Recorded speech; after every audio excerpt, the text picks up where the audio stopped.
আল কোরআনের 17 নং সূরা সূরা বনি ইসরাঈলের 36 নং আয়াতে আল্লাহ বলেন, আলা তাখফু মা লাইসা লাকা বিহি ইলম ইন্নাস সামআ আল বাসারা আল ফুয়াদা কুল্লু উলাইকা কানা আনহু মাসউলা।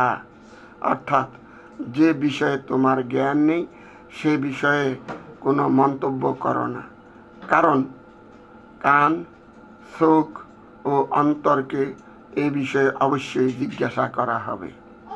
আবার আল কোরআনের 49 নং সূরা সূরা আল হুজুরাতের 6 নং আয়াতে আল্লাহ বলেন, ইয়া আইয়ুহাল্লাযীনা আমানু ইন জাআকুম ফাসিকুম বিনাবাইন ফাতাবায়ানু আন তুসিবু কওমান বিজাহালাতিন ফাতুসবিহু আলা মা ফাআলতুম নাদিমিন।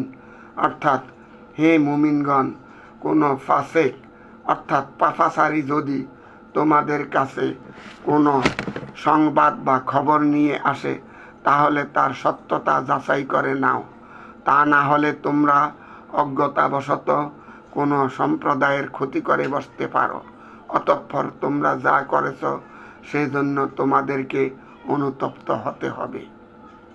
একটি হাদিসে আছে, কাফা বিল মারই কাযিবান আন ইউহাদ্দিসা বিকুল্লি মা সামিআ। অর্থাৎ কাহাকে মিথ্যাবাদী হওয়ার জন্য ইহাই যথেষ্ট যে সে যাহা শুনে তাহাই নির্বিচারে বলে বেড়ায়। আজ আমরা দেখতে পাই সোশ্যাল মিডিয়ায় কেহ কোনো কিছু বললে সত্য মিথ্যা যাচাই না করে আমরা লাইক, শেয়ার ও কমেন্ট করি। যদি খবরটি মিথ্যা হয় তবে মিথ্যা প্রচারকারী যতটুকু গুনাহগার হবে আমিও কমেন্ট, শেয়ার ও লাইক করে ঠিক ততটুকুই অপরাধী হব।